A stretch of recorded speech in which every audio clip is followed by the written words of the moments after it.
Judy was boring. Hello. Then Judy discovered ChumbaCasino.com. It's my little escape. Now Judy's the life of the party. Oh, baby, mama's bringing home the bacon. Whoa, take it easy, Judy. The Chumba life is for everybody. So go to ChumbaCasino.com and play over 100 casino-style games. Join today and play for free for your chance to redeem some serious prizes.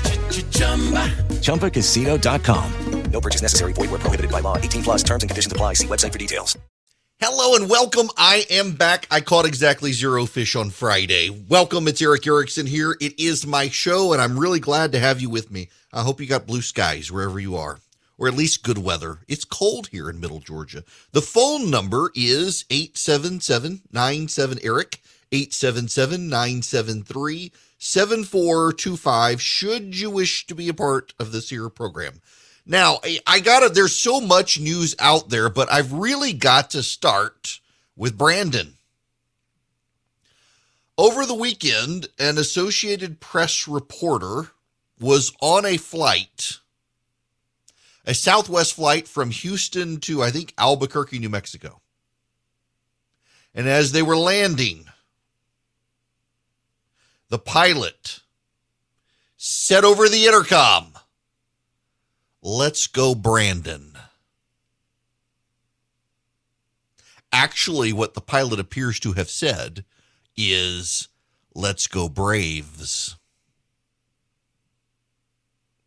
The audio that was captured was truncated, and it sounds very much like the pilot was saying, "Let's go, Braves." Now, the audio is recorded. Southwest has launched an investigation. Even the New York Times is doing a story on this pilot. They are out to get him. They want to destroy the pilot. There is an investigation. Reporters across America with blue check marks on social media, the hordes of Mordor, are after a Southwest pilot for allegedly saying, "Let's go, Brandon." The reporter herself tried to storm the cockpit to demand an explanation. I'm not making that up. She even tweeted about it, put it on TikTok. She wanted into the cockpit. She insisted the flight attendants open the door. They nearly threw her off the plane as a result. She says she was writing a story on the "Let's Go, Brandon" phenomenon. I actually have to spend some time on this.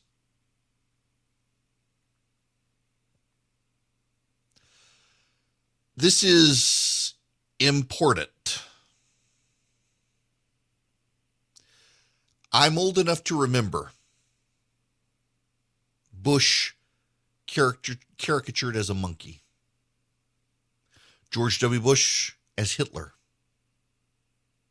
Dick Cheney the murderer, the blood on their hands, the caricatures, the F. Bush chants, the women dressed, Code Pink protesters dressed in costumes designed to look like a woman's female reproductive organs. They actually dressed in full body costumes that looked like that.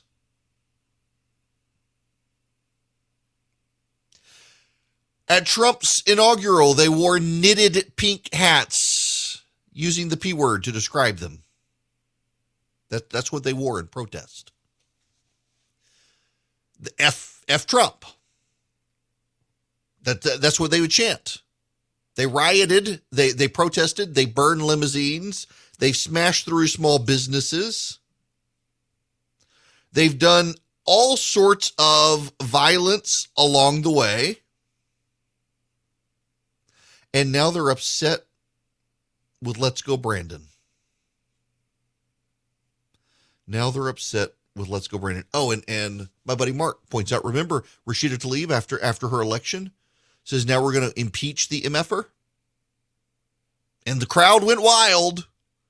You don't get to cheapen and vulgarize political discourse and then get upset when people say, "Let's go, Brandon," which is a way for people to be in on a joke without further vulgarizing the conversation, because "Let's go, Brandon" is a substitute for F. Joe Biden, which you people were fine chanting for Trump and for Bush, but you don't want it for Joe Biden. Why? Because he is yours, and this is religious fanaticism and the zealots. You don't like the heresies. The left is reacting to people like Let's Go Brandon almost like the Charlie Hebdo massacre people were because of the Muhammad cartoons. They're not trying to kill people. They're not trying to chop off heads, but they are trying to destroy lives. There isn't a lot of difference between Boko Haram and Islamic jihadists other than the jihadists will chop off your head and the wokes just want to destroy your life. But it's from the same worldly religious zeal. The things of the world hate the things of God, and the things of the world, they don't like to be mocked. The devil doesn't like to be mocked. And it's all part of a spiritual collapse in the country. The vulgarization of politics in this country comes from a deeply dark place of a spiritual void where people are now letting politics creep into their lives and fill the void left by where God should be. And so they become angry and they take to religious fervor and they're upset by it. And here's the interesting thing about it. Since the year 2001, the media has largely been aloof to, tone deaf to, ignored the left-wing vulgarizing of culture, particularly political discourse. There were never stories about the F. Bush or F. Trump phenomenon, which has been a thing. There were never major stories about how so many people on the left compare George W. Bush to Hitler. Now the media openly uses the big lie referring to Republicans. They don't care when it's their side doing it. They care passionately when it's our side, because they don't want to be mocked. They can't be mocked. They can't take they can't take it. The left has lost its sense of humor. Not that they ever had one, but it's gotten even worse. This is a problem that they've got to deal with. Now, here again, they're trying to destroy a Southwest Airlines pilot because a reporter for the Associated Press overheard him say, "Let's go Brandon." And it actually appears very likely he said, "Let's go Braves," based on the audio we have. But it didn't stop the reporter from presuming he had done it. And it didn't stop other reporters from going after it. I saw a couple of blue check marks. You know, there are some great Twitter accounts to follow. One of them is a guy named Drew Holden, a friend of mine. And he pointed out a number of the people who were incensed about the Southwest Airlines pilot saying potentially, "Let's go Brandon," are people who were cheering on protesters saying F Trump over the last several years. Of course they were. Of course. Because it's all about team sport. But there is this larger issue here. Now listen, this is one of those let the listener understand moments, because some of you aren't going to get what I'm saying. Some of you, it will pass over your head. And for some of you, I'm about to deeply offend you, and I don't mean to. All I can ask is that you show me a level of grace with what I'm about to say. The world is three-dimensional, but there's a fourth dimension. Scripture talks about it, the things unseen. Our fight is not with the princes and principalities of this world, but with the things unseen. We wrestle not against flesh and blood, but against the rulers, against the authorities, against the cosmic powers over the present darkness, against the spiritual forces of evil in the heavenly places. There is a level of depravity that has creeped into American culture as our culture moves post-Christianity. It's happening on the right as well. We see it on the right too. People on the right are losing their sense of humor. They can't laugh. You know, we are made in the image of God, the Imago Dei. And God has a sense of humor. If you do not believe that God has a sense of humor, behold the platypus. God has a sense of humor. And as people move further and further away from him, the less and less they have a sense of humor, the less and less they can laugh. Jesus wept. He also laughed. And as people make politics their religion loses grace. because secularism has no grace in it. And so both sides then become very, very embittered and angry when you poke fun at them. When you refer to Donald Trump as Orange Man Bad, as I have, because that's kind of one of the pejoratives of the left is Orange Man Bad. But when I say it, you should see the hate mail I get from Trump supporters. And I'm not even talking about it myself. It's what the left says. But they can't handle it. The left certainly can't handle Let's Go Brandon. Let's Go Brandon, of all things. For those of you who don't know the background here, and I continue to find people who don't, an NBC News reporter was talking to Brandon, I forget his last name, he won the NASCAR race, and the crowd is chanting loudly, F Joe Biden. And she claims what she hears is the crowd chanting, Let's Go Brandon, and asks Brandon about it. And he gets this very perplexed look on his face because that's not what they're chanting. As she says, listen to them, listen to the crowd. They're chanting, Let's Go Brandon. And Let's Go Brandon has now been embraced by people across the political spectrum of the right. Instead of saying F Joe Biden, as some college kids were saying, everybody's saying, Let's Go Brandon. It's a funny joke with a funny origin. Maybe it's overkill, but it's something you should be able to laugh at, and the left can't laugh at it because politics has replaced religion, and it's the same thing as saying F your God to say Let's Go Brandon, because Joe Biden is their God at the moment because he's in charge of their political movement, and whoever is in charge of the movement shall not be mocked by Republicans and conservatives. You can't mock them because you're mocking their religious high priests and gods. And so the result is, in a graceless society now, they've got to find, seek out, and destroy a Southwest Airlines pilot who probably said, Let's Go Braves.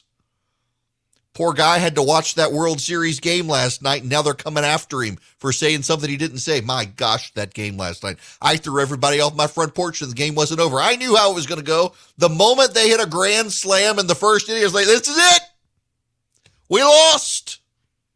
When the Braves hit a grand slam in the first inning, you know they're going to lose the game in the ninth. And they did. Well before the ninth. That poor pilot. All he did is say, Let's Go Brandon, except he didn't. He said, Let's Go Braves. And an Associated Press reporter, and that's one of the key points here, is an Associated Press reporter is the one who stirred it all up. They have a vested interest in this stuff. But I want you to be careful here. And this is where I'm going to make some of you mad. It's not just a phenomenon of the left. We're seeing the rise of the post-Christian right, and they do the same thing. You know, it was actually Thomas More who said the devil cannot endure to be mocked. I stirred people up this weekend. I became part of this news story unintentionally because of a tweet. I said the devil cannot endure to be mocked. Neither can the wokes. Make of that what you will, and Let's Go Brandon. And the Bulwark crowd came after me, as others did as well. You can't say that you're cursing, and I'm not. I'm just saying.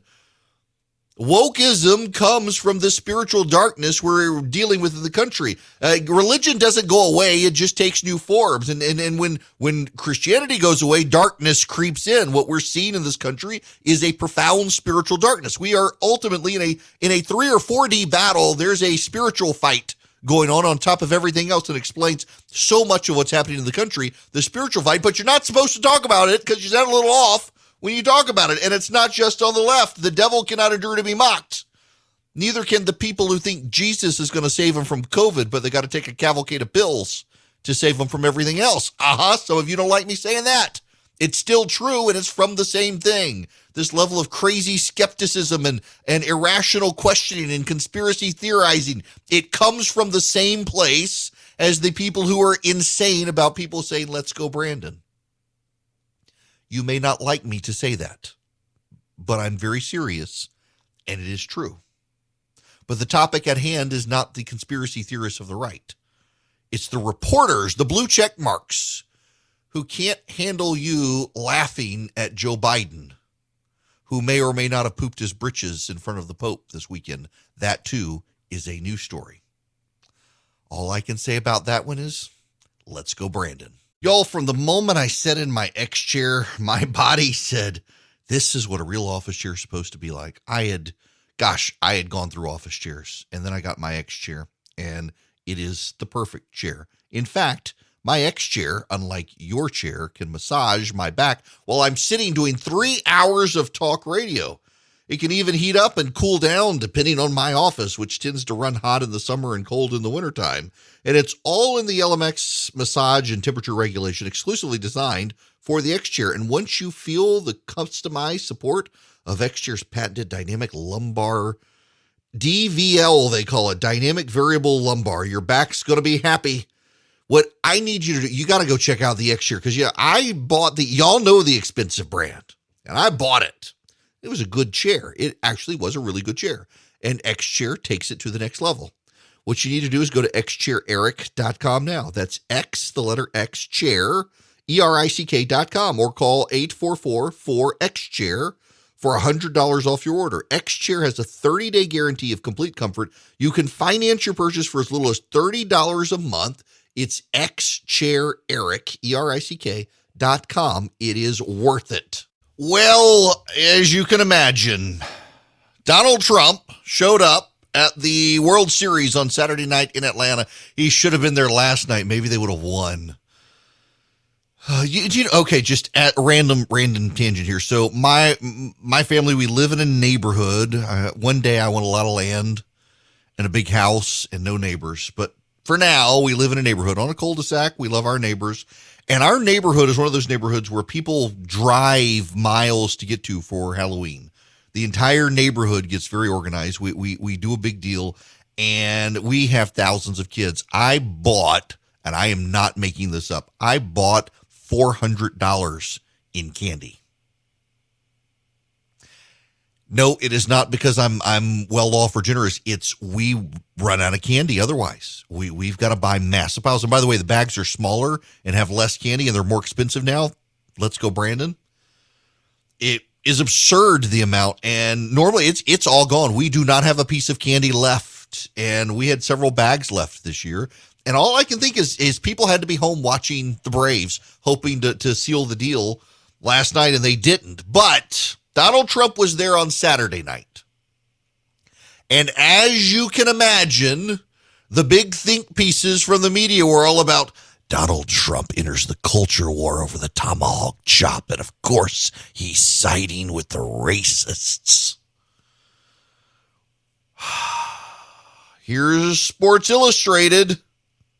Why does Major League Baseball still allow synchronized team-sanctioned racism in Atlanta?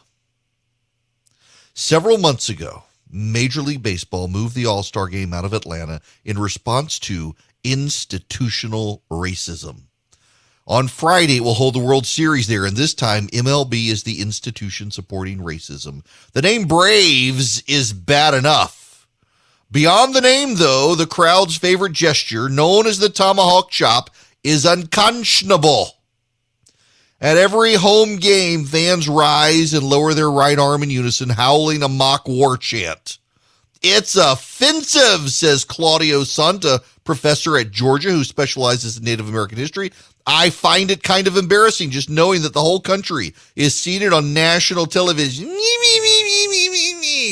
you know the Cherokee Nation has blessed the Braves doing this? They've sanctioned it. They're okay with it. Why is it always the white woke folks who are the biggest racists who try to tell the Native Americans, well, you're so entrenched in white supremacy, you don't even know it?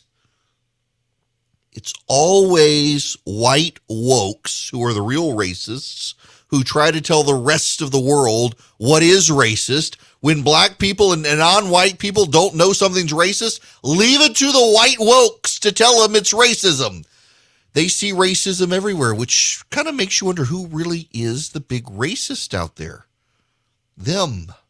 And yes, the tomahawk chop has been blessed by the Native Americans of the Southeast. They're all Braves fans. They think it's fine. It's the white wokes who have a problem. Welcome. It is Eric Erickson here. It is my show, and the phone number, if you'd like to be a part of it, is 877-973-7425. To the phones, I'm going to go to Raja. You're going to be up first today. Welcome to the program. Okay, Eric, thank you for taking my call. Sure. Yeah, I just wanted to make a couple of points. As far as the society is concerned, we may have to sacrifice a whole generation. But if we start doing the education from the kindergarten for all over the country, the whole generation needs to know the right and wrong values. So that is the point that I was going to say, that I know how we can really bring that to the administration people, because they just only are doing all the patchwork, trying to fix everything that's already broken. And that's going to get worse. All the parents are even bad. So they don't have good values. And part of the problem is that the teachers, not the teachers, but the teachers' unions and the Biden administration don't really have the values we want our kids to be taught right now. Raja, thank you for the phone call there. And this gets to Virginia. I want you to listen to this audio from MSNBC, a Democratic voter, an actual confirmed Democratic voter in Virginia. Listen. I'll be voting for Glenn Youngkin on November 2nd, and education is the top issue. I think that virtual schools didn't do any kids any favors. I think it's really important for in-school education to be happening, for quality education to be happening. But I don't think that critical race theory has any place in our public schools. Yes, it is. The media is finally sounding the alarm. Turns out it's not just conservatives who are concerned with critical race theory. In fact, the Associated Press, the Washington Post, and others are running interviews with Democrats in Virginia who say they're voting for Glenn Youngkin because of education. That they don't view him the same as Trump. They don't think he will embarrass them, but they do think he will send a wake-up call to the Virginia public school systems that they've got a problem. Terry McAuliffe has always been a bad candidate. I do think it's worth noting, if you go back to 2015, was it 2015? No, 50, yeah. No, 2013, whenever it was. Glenn Youngkin, Terry McAuliffe would have lost to Ken Cuccinelli, except the Democrats funded a third-party candidate. And in funding that third-party candidate, they made an aggressive push to snatch libertarian-oriented voters away from Ken Cuccinelli, vilifying him as too conservative, as a theocrat, you name it. Terry McAuliffe barely won that race. And part of that as well is Chris Christie, when he was the chairman of the Republican Governors Association, last minute steered money away from Ken Cuccinelli. Had Cuccinelli had the last minute influx, he probably would have won. That's the only reason McAuliffe became governor. He was a bad candidate, and he's always been a bad candidate. We're seeing he's a bad candidate, and his badness as a candidate comes out in his conversation with Chuck Todd on NBC's Meet the Press. You need to listen to this clip. Should that be left in the hands of the parents, or should it be left to the school boards and others who do this every single day and focus on it? They would argue that bill is not saying... As you saw in the crowd, everybody clapped when I said it. I understand that, but they would say this is not about banning a book. This is about informing parents that a book may have some material that not all parents will be crazy about. We should let you know that your kid is going to be dealing with this material. McAuliffe doesn't even understand the issues at this point. And he said that everyone applauded when he said parents shouldn't be involved in kids' educations. The problem with this is that McAuliffe took the crowd inside the debate arena to be the crowd outside, and it's not. There have been a series of missteps here. In fact, so on Friday, this happened on Friday. I got to tell you, I thought it was a joke. I couldn't believe it was true. On Friday, I wasn't here. We had a best of. I had been invited to go fly fishing. My buddy Matt and I, we stood in the Chattahoochee off his family farm, caught exactly. Well, okay. In fairness, I caught a trout, and that now I got to be real careful here because I'm about to utter profanity. I caught a trout. I did. And that joker got off the hook. You got to pull the hook just so, and I didn't set the hook good. And the little jumped out of the water and splashed in front of me. And I'm a fairly calm person. I do not get spun up like my wife does. I started beating the hell out of the water with my rod. I thought I was going to break my rod. I was so mad at that fish. It literally jumped out of the water to taunt me. I mean, I just start, and I'm uttering words of profanity for which I will be repenting the rest of my life. Just whacking at the water with that rod, just trying to hit that fish with that rod. Oh my gosh. But while I was there, white supremacists with tiki torches showed up at a Glenn Youngkin event. I've got to set the stage for you on this one. A Glenn Youngkin bus pulls up somewhere. And if you will recall the Charlottesville protest, where it was the Unite the Right white supremacist rally, and it was a bunch of white guys in white shirts and khaki pants holding tiki torches marching through the street. It was a really dumb event, by the way. And a young lady wound up losing her life that day. It was a terrible day. And it is permanently tied to Donald Trump. He, of course, you will remember, is misquoted as saying that there were really good people there. He was actually taken out of context. He didn't mean it about the white supremacists. It was very clear he didn't. The media didn't care.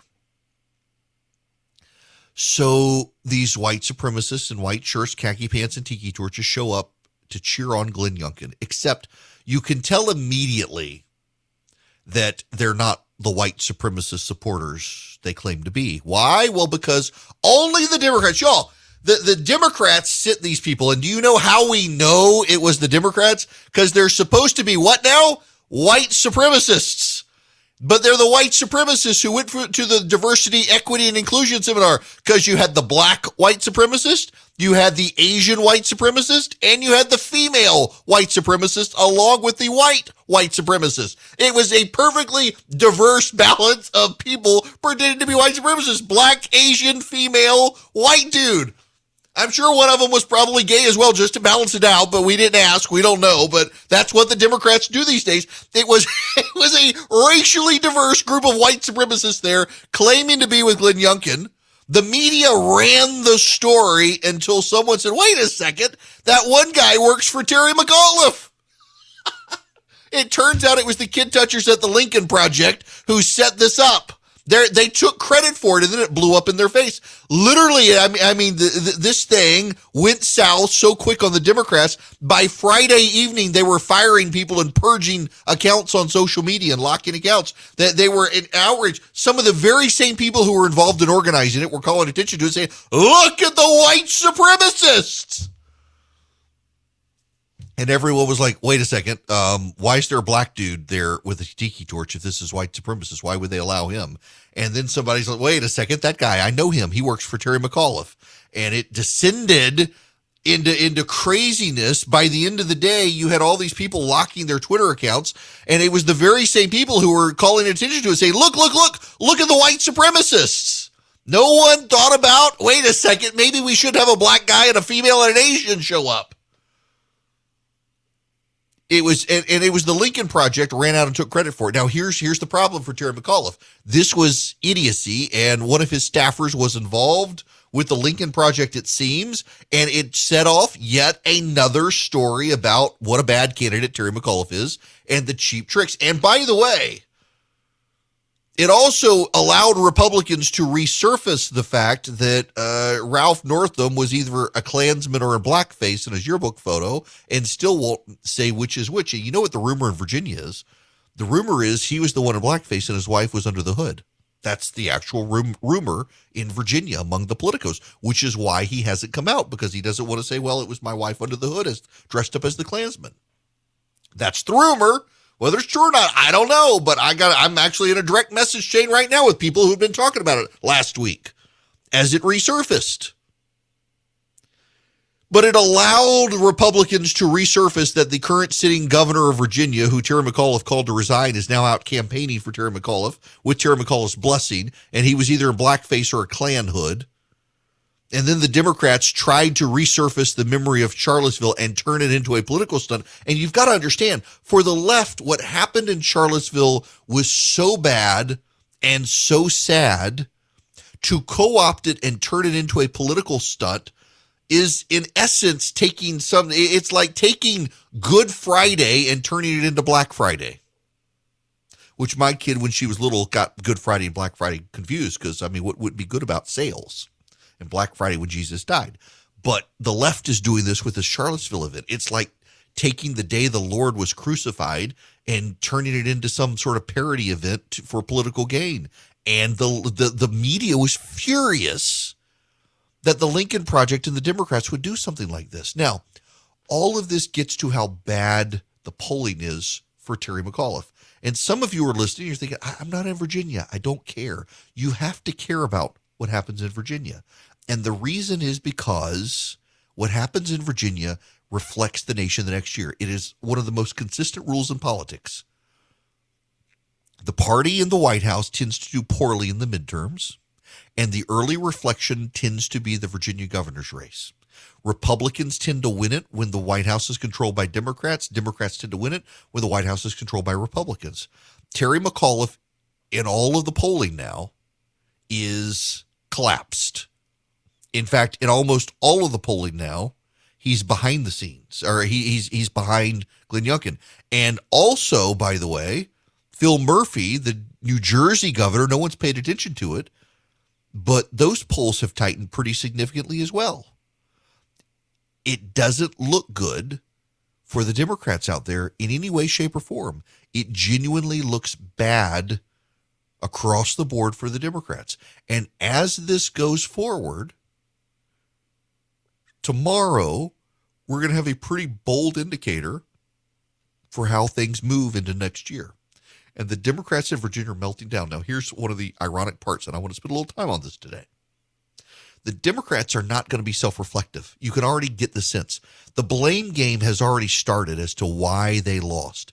And one of the things they're saying is it's all racism.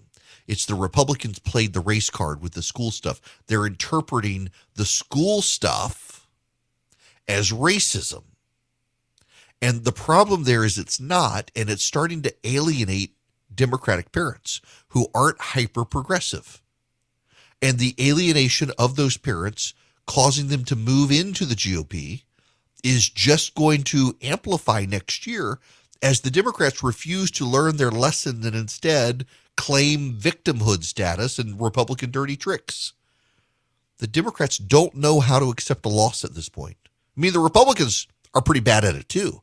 The Democrats are just like the gold standard of not being able to accept a loss, and they're not going to be able to accept a Virginia loss. In fact, I wouldn't be surprised if tomorrow Terry McAuliffe refuses to concede defeat and then hires a bunch of lawyers to try to throw it out in court. It would not surprise me in the least, and it would not surprise me to see the media defend him doing it as well. Now, I've mentioned the Braves and the World Series and all.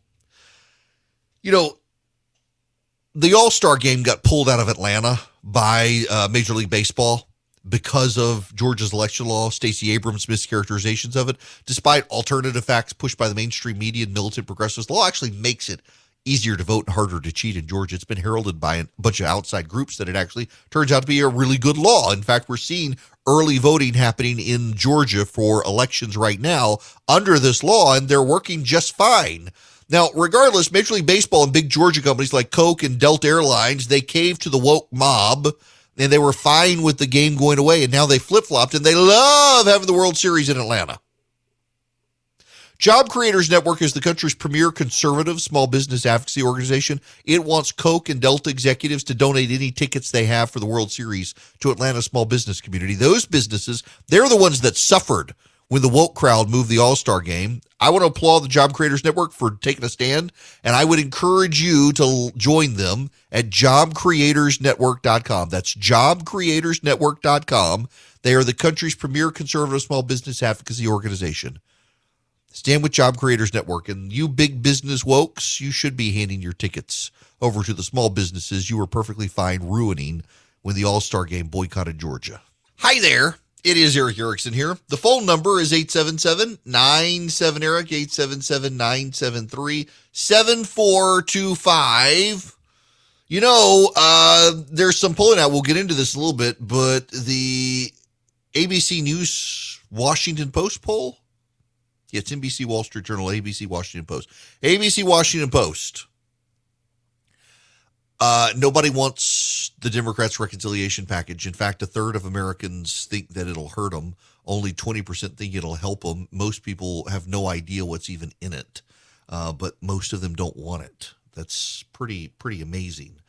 Now, this is interesting here. So the director of the UN Food Scarcity Organization has said that 2% of Elon Musk's wealth could solve world hunger.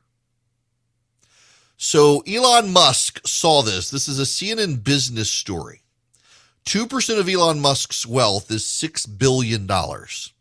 In 2020, the UN World Food Program raised $8.4 billion and yet did not solve world hunger.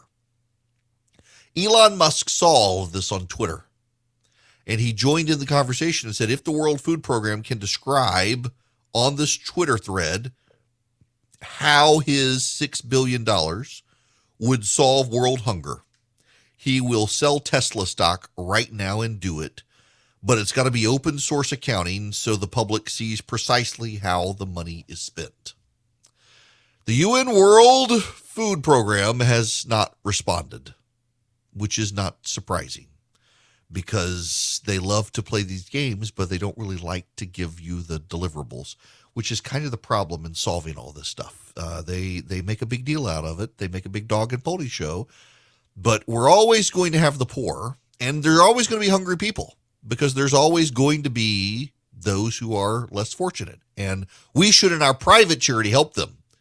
But government doesn't seem to be able to solve the problem at all. In fact, there are a lot of arguments. The government makes this stuff worse. Elon Musk is willing to step up and sell $6 billion worth of stock to make it so, to help, to fight and cure and end world hunger. And the UN, which said if he did that, it would work, won't get back to him now, which tells you everything you need to know about what a scam this stuff is. Biden is in Glasgow, Scotland. He is giving his big speeches over there about global warming. Flew in with his plane and motorcade, all these world leaders and their planes and motorcades. And now you've got the wokes out there want to end private flying. They want to ban the private jet. And actually, ironically, some private jets are actually pretty fuel efficient. I want one. I want a private jet. I want to fly private. They better not ban them before I can fly private regularly. Guess I better call Priority Jet. I'm ready for it. I got to take my kids to Louisiana this coming weekend, and we got to navigate the airport. I was like, man, one day I really want to be rich so I can just land the plane by my house and put my kids on the plane and go to Louisiana. But I'm not there yet. Maybe one day I will be. Until then, I'll be sure to turn on my SUV and leave it running just so we get some Let's Go Brandon moments for the environmental people. All right. We will be back, and when we come back, stick around. You got to listen to Chuck Todd deliver bad news. It was actually kind of funny. And you thought these last 2 years were crazy. Welcome to 2022. It's coming up, and nothing makes sense still, especially in business. If you're a small business owner, good luck getting financing from a big bank right now. I can offer you a fantastic solution if you're looking for $750,000 or more in financing for your business. First Liberty Building and Loan. Let's say you want to buy a new building, or you want to refi existing debt, or you want to buy a company. Basically, you see opportunity for your business to grow, but you've hit a wall with the mega banks getting financing. That's where First Liberty Building and Loan and my friends the Frost family come in. They solve small business financing problems better than anyone I've ever seen. They say yes, where big banks say no. It's that simple. Look, just do this. Spend 10 minutes with them. Call them, First Liberty Building and Loan. Say Eric sent you. In 10 minutes, you'll know if you're a good fit for their program. Go to firstlibertyga.com. That's firstlibertyga.com. They help small businesses nationwide in all 50 states. firstlibertyga.com. With Lucky Land Slots, you can get lucky just about anywhere. Dearly beloved, we are gathered here today to... Has anyone seen the bride and groom?